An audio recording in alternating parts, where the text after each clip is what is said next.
வந்து time and work பார்க்க போகிறோம். இது group 1, group 2, group 4 TET exam எல்லாத்துக்குமே இந்த லெசன் இம்பார்ட்டன்ட். இப்போ வந்து இது வந்து 7th standard school maths. Time and ஒர்க்கில் எக்ஸசைஸ் பழங்கள் நிறைந்த ஒரு பெட்டியின் எடை வந்து 3.5 கிலோகிராம் எனில் அதே அளவுள்ள 6 பெட்டிகளின் எடை என்ன? If the weight of one fruit box is 3.5 kg, then the weight of 6 such boxes.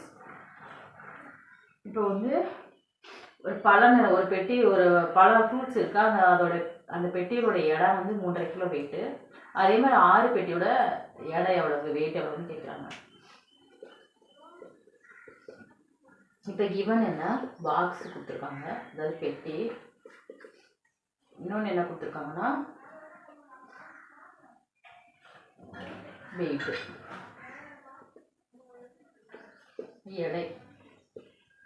எடை கொடுத்துருக்காங்க. பெட்டி வந்து 3.5 கிலோ. எத்தனை பெட்டினா 6 பெட்டி. ஒரு பெட்டியோட வெயிட் வந்து 3.5 கிலோகிராம். இப்போ 6 பெட்டியோட ரேட் என்னன்னு கேட்டிருக்காங்க. 6 பெட்டியோட ரேட் என்னன்னு கேட்டிருக்காங்க. இதை நான் என்ன பண்ணுறேன்னா, இது வந்து ஆன்சர் வந்து கிலோகிராமில் வேணும்னா நம்ம வந்து கிலோகிராமில் மாற்ற தேவையில்லை, அப்படியே எழுதிக்கலாம். இப்போ இது வந்து ஃப்ராக்ஷன், இது வந்து எப்படி இருக்குன்னா மிக்ஸ்டு ஃப்ராக்ஷன் தான் இருக்குது. நம்ம ஃப்ராக்ஷனுக்கு மாற்றிக்கலாம். ஃப்ராக்ஷன் மாற்றோம்னா இது ரெண்டையும் மல்டிபிள் பண்ணணும். 3 2 சார் 6, 6 1 7, அதாவது 3 × 2 + 1 + 6 + 1 டிவைடட் டு 7/2. அப்போ இது இங்கே என்ன எழுதிக்கலாம்னா R 7/2. இதுதான் ஃபைண்ட் அவுட் பண்ணுவோம் 6 பெட்டியோட ரேட்டு. இப்போ நான் மிக்ஸ்டு ஃப்ராக்ஷனில் இருக்குது, ஃப்ராக்ஷன் கன்வெர்ட் பண்ணிக்கிறேன். கன்வெர்ட் பண்ணிவிட்டு ஒரு பெட்டியோட ரேட்டு வந்து வெயிட் வந்து இவ்வளோ இருக்குது, 7/2 கிலோகிராமில் இருக்குது. அப்போ 6 பெட்டியோட ரேட்டு. இப்போ வந்து ஒரு பெட்டியோட ரேட்டு இவ்வளோ இருக்கும்போது 6 பெட்டியோட ரேட் என்னவாகும், இன்க்ரீஸ் ஆகும். இப்போ இது வந்து என்ன மெத்தட்னா டைரக்ட் மெத்தட். டைரக்ட் மெத்தட் நம்ம என்ன பண்ணுவோம், தலையில் இருக்கும் 6/1 × 7/2. 2 1s are 2, 3 2s are 6. இப்போ 3 × 7 21 கிலோகிராம், 21 கிலோகிராம். இதே சப்போஸ் நமக்கு என்ன பண்ணணும்னா, இப்போ நான் வந்து ஃப்ராக்ஷனில் எழுதியிருக்கேன். சப்போஸ் இது வந்து ஆப்ஷனில் வந்து 21 கிலோகிராம்னு ஆப்ஷனில் இருக்குன்னா நம்ம இதை எழுதிக்கணும். சப்போஸ் வேறு மாதிரி இருந்துச்சுன்னா, இப்போ இந்த 3.5 வந்து ஒரு கிலோகிராம் ஈக்குவல் டு 1000 கிராம். இப்போ 3.5 கிலோகிராம்னா 3500 கிராம் வரும். இது வந்து 3000, ஆஃப் வந்து 500, 300 கிராம். இப்போ 300 6/1 × 3500. இப்போ இதை ரெண்டையும் மல்டிபிள் பண்ணி எழுதுவோம். ஆனால் இது நமக்கு கேட்கல, நமக்கு இதுதான் கேட்டிருக்காங்க. ஆன்சர் வந்து கிலோகிராமில் தான் இருக்குது. அதனால நம்ம வந்து இதோட ஸ்டாப் பண்ணிக்கிறோம். ஓகே, இது புரிஞ்சுதா? ஒரு பெட்டியோட வெயிட் வந்து 7/2 கிலோகிராம். அதே 6 பெட்டியோட விலை கேட்டிருக்காங்க. ஒரு 6 பெட்டியாக இருக்கும்போது இது இன்க்ரீஸ் ஆகும். அதனால இது டைரக்ட் மெத்தடு. தலைகீழ எழுதியிருக்கேன். 6/1 × 7/2 கேன்சல் பண்ணிவிட்டு மல்டிபிள் பண்ணியிருக்கேன். அவ்வளோதான். Answer is 21 kilogram. Okay, next class பார்க்கலாம். தேங்க்யூ. ஓகே, இன்னைக்கு டைம் அண்ட் ஒர்க்கில் 7th ஸ்டாண்டர்ட் மேக்ஸ் பார்க்குறோம். இது வந்து குரூப் 1 குரூப் 2 எல்லா எக்ஸாமுக்குமே இம்பார்ட்டன்ட் சாப்டர் தான். இல்லை எக்ஸசைஸ் 4.1 பார்க்குறோம். ரிமைனிங் சம்மு. குளிர்பானம் தயாரிக்கும் தொழிற்சாலையில் உள்ள ஒரு இயந்திரம் 600 பாட்டில்களை 5 மணி நேரத்தில் நிரப்புகிறது எனில் அவ்வியந்திரம் 3 மணி நேரத்தில் நிரப்பும் பாட்டில்களின் எண்ணிக்கை என்னன்னு கேட்குறாங்க. இப்போ machine in cool drinks factory fills 600 bottles in 5 hours, then it will fill bottle in 3 hours.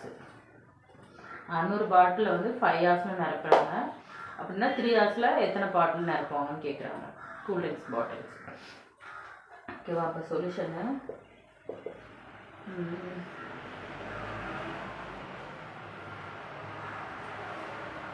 இது வந்து மொத்தம் டோட்டல் பாட்டிலு 5 மணி, இதில் வந்து 5 ஹவர்ஸில் வந்து 600 பாட்டில் வந்து 5 ஹவர்ஸ்.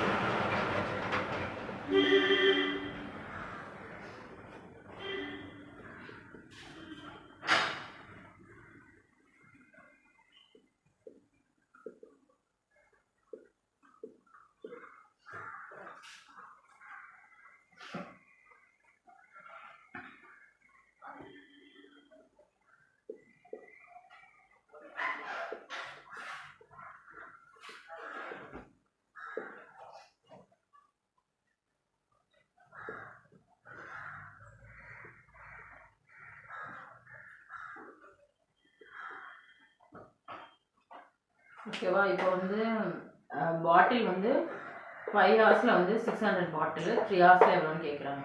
அப்போ இது வந்து 5 ஹவர்ஸில் வந்து 600, 3 ஹவர்ஸில் அப்போ வந்து நமக்கு கம்மியாகும். இது வந்து டைரக்ட் மெத்தடு தான்.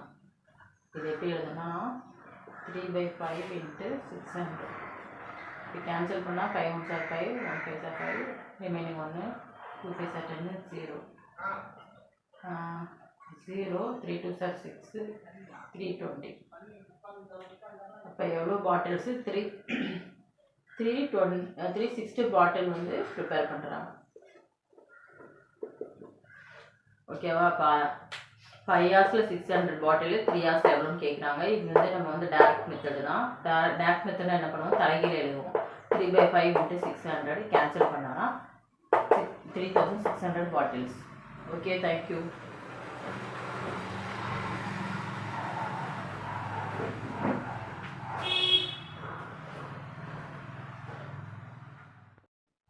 இப்போ நம்ம டைம் அண்ட் ஒர்க்கு, நேரமும் காலமும் பார்க்க போகிறோம். Chain rule, Direct indirect method. இது வந்து group 1, group 2, VO exam, TET exam எல்லாத்துக்குமே யூஸ்ஃபுல்லாக இருக்கும். இது school book 7th standard maths தான். Exercise 4.1. A dozen banana cost ₹20. What is the price of 48 bananas? ஒரு டசன் வாழைப்பழங்களின் விலை ₹20 எனில் 48 வாழைப்பழங்களின் விலை என்ன? ஒரு டஜன் வாழைப்பழத்தின் விலை வந்து ₹20. 48 வாழைப்பழத்தின் விலை என்னன்னு கேட்குறாங்க. ஒரு டஜன் காஸ்ட் வந்து 20, 48 பனானாஸ் அப்படின்னு கேட்குறாங்க. இப்போ என்னென்ன கொடுத்துருக்காங்க, கிவன் என்னென்ன, ஒரு டசன் அதாவது பனானா கொடுத்துருக்காங்க, இன்னொன்று வந்து காஸ்ட்டு கொடுத்துருக்காங்க, அதாவது ப்ரைஸு, விலை, வாழைப்பழம்.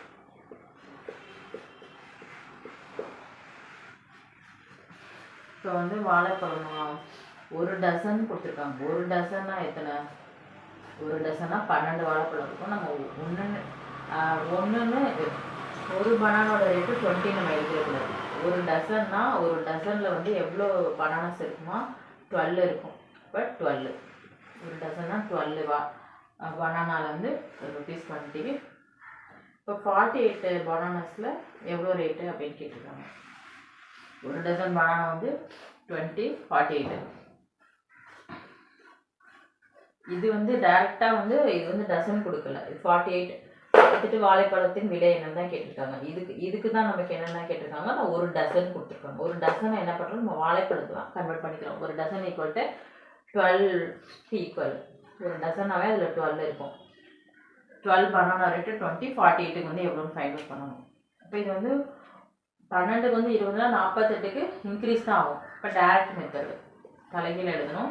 48/12 × 20 படிச்சோன்னா 12 12s are 4 12s are 48. இப்போ 4 × 20 என்ன கிடைக்குன்னா ஆன்சர் வந்து 80. அப்போ எவ்வளோ ஆன்சர் வந்து ₹80. 80 rupeesல வந்து 48 பனானா வாங்கியிருப்பாங்க. ஓகேவா? 40 இது வந்து 12 வாழைப்பழத்தோட ரேட் வந்து 20, 48 வாழைப்பழத்தோட ரேட் என்னன்னு கேட்குறாங்க.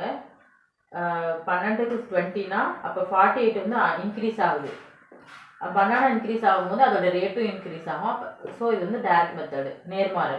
அதனால் நம்ம தலைகீழ எழுதணும். 48/12 × 20. இதை வந்து கேன்சல் பண்ணோன்னா நான் இது டேரெக்டாக 12 போட்டிருக்கேன். ஒரு 12 12, 4 12 48, 4 × 20 வந்து 80. நீங்கள் வந்து இந்த மாதிரியும் அடிக்கலாம், லோயஸ்ட்லேருந்து போகலாம், 2 டேபிள்லேருந்து அடிக்கலாம். 6 2s are 12, 2 2s are 4, 4 2s are 8, மறுபடியும் 3 2s are 6, 1 2s are 2, 2 2s are 4, 1 6, 3 4, 3 4s are 12. இந்த மாதிரி கேன்சல் பண்ணலாம். நான் வந்து டைரெக்டாக அடிச்சிட்டேன். இந்த மாதிரி கேன்சல் பண்ணலாம், லோயஸ்ட்லேருந்தும் அடிக்கலாம். ஓகே, ஆன்சர் வந்து ₹80. Okay, thank you.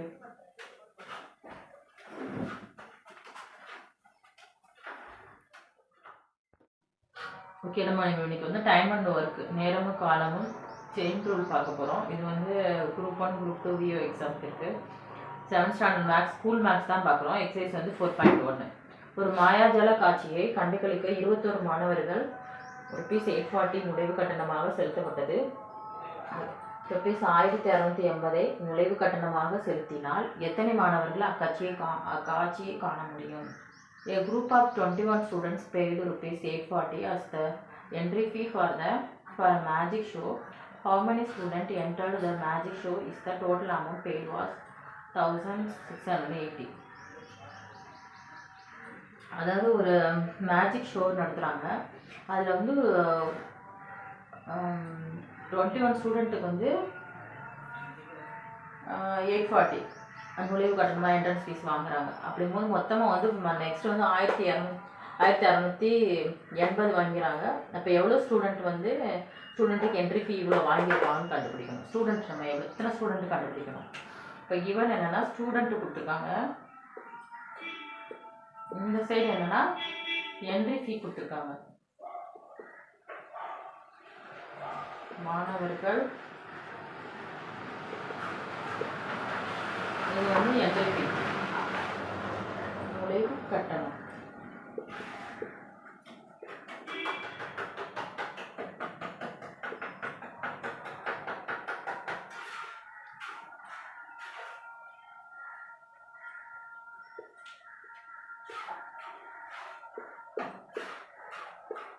இப்போ டோட்டல் ஸ்டூடெண்ட்டு 21 ஸ்டூடெண்ட்டுக்கு வந்து 840, இன்னொன்று வந்து 1680 1640க்கு வந்து நம்ம எவ்வளோ ஸ்டூடெண்ட்னு ஃபைண்ட் அவுட் பண்ணணும். இப்போ வந்து இது நேர்மாறலா எதிர்மாறலான்னு ஃபைண்ட் அவுட் பண்ணணும். 840 ஸ்டூடெண்ட்டுக்கு 21. இப்போ இது இன்க்ரீஸ் ஆகும்போது ஸ்டூடெண்ட்டும் இன்க்ரீஸ் ஆகுவாங்க. ஸோ இது வந்து டைரக்ட் மெத்தடு. டைரக்ட் மெத்தடில் நம்ம என்ன பண்ணுவோம், தலைகீழ எழுதுவோம். 1680 divided 840 into 21. இப்போ 0க்கு 0 4 டேபிள் அடிக்கிறேன். 2 4s are 8, 1 4s are 4, 4 16, 2 8, 21s are 21, 2 20s are 42. இப்போ 21 into 2 42. இப்போ 42 ஸ்டூடெண்ட் வந்து ஸ்டூடெண்ட்டோட என்ட்ரி ஃபீஸுனா எவ்வளவு? 42 ஸ்டூடெண்ட்டோட என்ட்ரி ஃபீஸுனா 1680. இப்போ இது புரியுதா? 21 ஸ்டூடெண்ட்டோடைய என்ட்ரி ஃபீ வந்து 840. 21 ஸ்டூடெண்ட்ஸ் வந்து 840 ருபீஸ் கொடுத்து போயிருக்காங்க.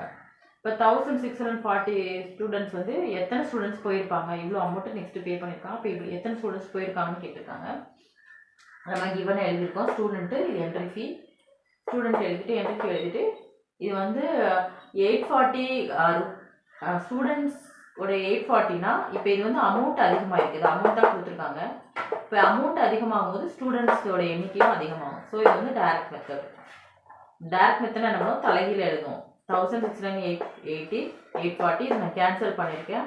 இதை கேன்சல் பண்ணி மல்டிபிள் பண்ணோன்னா ஆன்சர் வந்து 42. Okay, thank you.